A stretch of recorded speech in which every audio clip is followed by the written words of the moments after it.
নমস্কাৰ বন্ধুসকল, কি খবৰ? আশা কৰিছো সকলো ভালে আছে।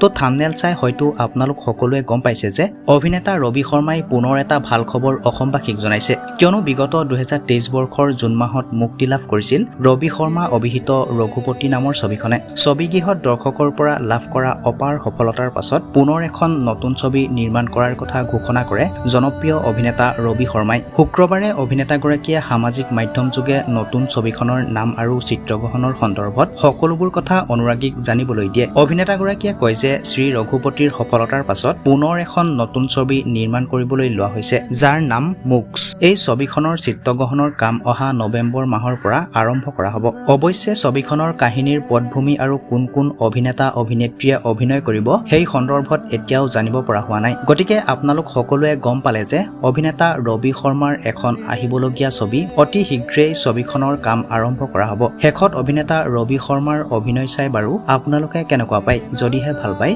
ভিডিঅ'টোত লাইক এটা কৰি দিব আৰু তলৰ কমেন্ট বক্সত এটা কমেন্ট কৰি জনাব। ধন্যবাদ।